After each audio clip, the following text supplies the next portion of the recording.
추석 연휴가 끝나고 일상으로 돌아왔습니다. 우리 주님과 함께하는 힘차고 보람 있는 하루가 펼쳐지기를 기대합니다. 출애굽기 묵상 85번째 시간이 되었습니다. 32장 1절에서 6절까지 금송아지 우상을 만듦이라고 하는 주제입니다. 먼저 1절의 말씀을 보겠습니다. 우리를 인도할 신을 만들라 라는 내용이죠. 모세가 시내산에 올라간 후에 40일이 지나도 아무 소식이 없자 이스라엘 민족은 근심했고 불안에 빠지죠. 영적 지도자의 장기간의 부재가 공동체에 어떤 영향을 미칠 수 있는지를 보여주는 대목입니다. 이스라엘은 이 문제를 해결하기 위해서 신앙적인 방법이 아닌 불신앙적인 방법을 선택합니다. 이는 모세를 향한 호칭이 이 모세에서 볼 수 있듯이 이들은 점차적으로 쌓여있던 불안과 불만이 폭발한 것으로 보이죠.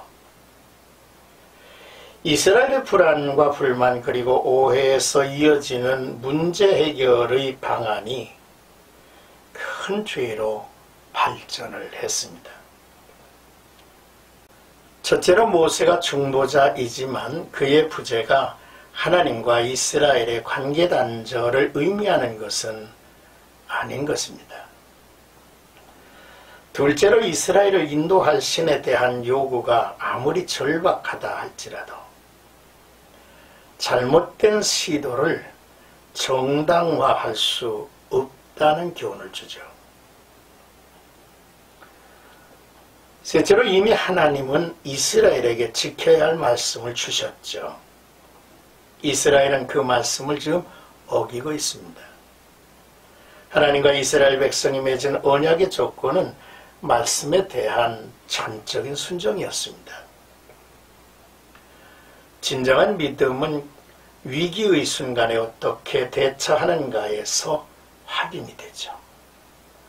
이스라엘이 놓치고 있는 가장 중요한 사실은 이스라엘을 인도하신 분은 하나님이시지 모세가 아니라는 사실입니다. 이미 이스라엘의 눈에 보이는 모세를 우상으로 숭배하고 있는지 모르겠습니다. 우리가 1절에서 귀한 교훈을 받는데요. 1절에 도딤을 보고 라고 하는 표현이 있습니다. 이스라엘은 기다릴 줄 몰랐습니다. 믿음은 바로 인내라는 특징을 가지고 있죠. 믿음은 끝까지 기다리는 것입니다. 히브리서 10장 36절에 너희에게 인내가 필요함은 너희가 하나님의 뜻을 행한 후에 약속하신 것을 받기 위함이라 했습니다. 또한 1절에서 우리를 위하여 우리를 인도할 신을 만들자라는 말을 주목해 봅니다. 어떻게 우리를 위하여 우리를 인도할 신을 만들자라는 발상을 할 수 있습니까? 이들은 이미 하나님을 대신할 신을 만들어 살아왔다는 증거가 아닌가 싶습니다.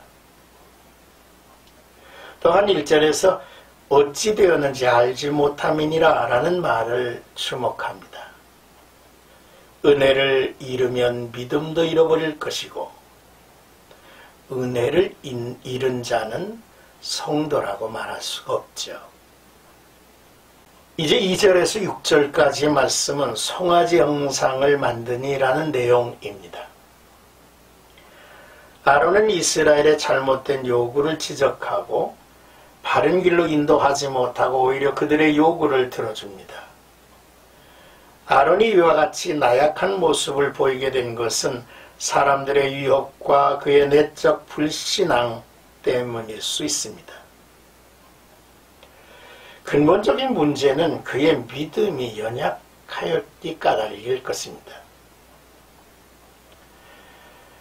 아론은 사람들이 가져온 금고리를 이용해서 금송아지 형상을 만들고 너희를 애굽 땅에서 인도하여 낸 너희의 신이로다라고 선언합니다.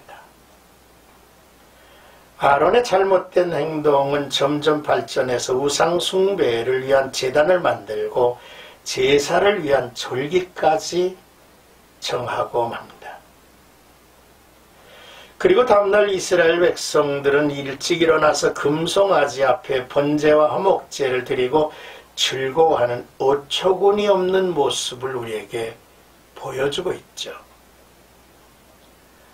겉모습은 이들이 하나님께 제사를 드리는 모습 같지만 이들의 행위는 하나님과 아무 관계없는 행위였습니다.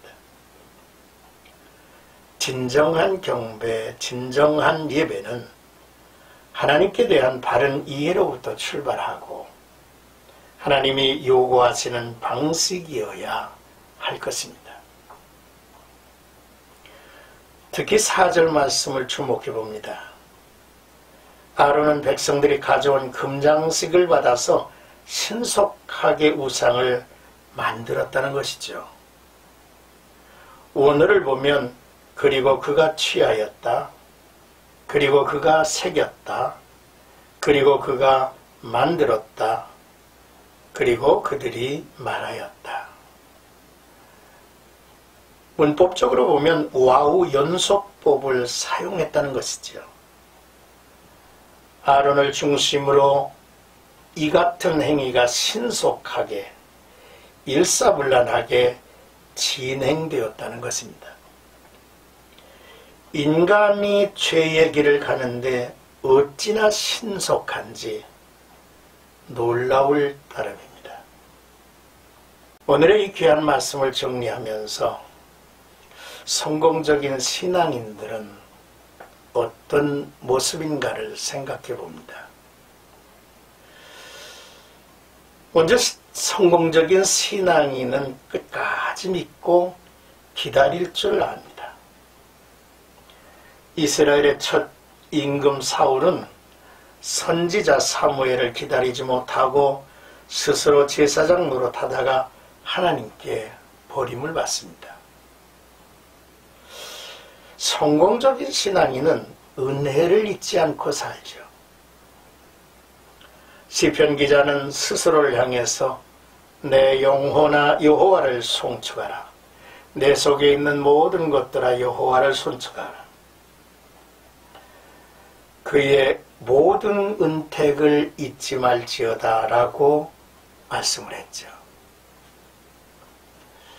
성공적인 신앙인들은 그 어떤 것으로든 하나님을 대신하여 의지하지 않습니다. 우상 숭배에 대하여 늘 경계하죠. 왜냐하면 우리의 삶에 얼마나 쉽게 우상이 만들어질 수 있다는 것을 알고 있기 때문입니다. 오늘 이 귀한 말씀을 묵상하면서 오늘도 나의 삶 속에 우연히 아니면 의도적으로 아니면 위협 속에서 하나님 외에 다른 것이 만들어지는 일이 없기를 주님의 이름으로 축복합니다.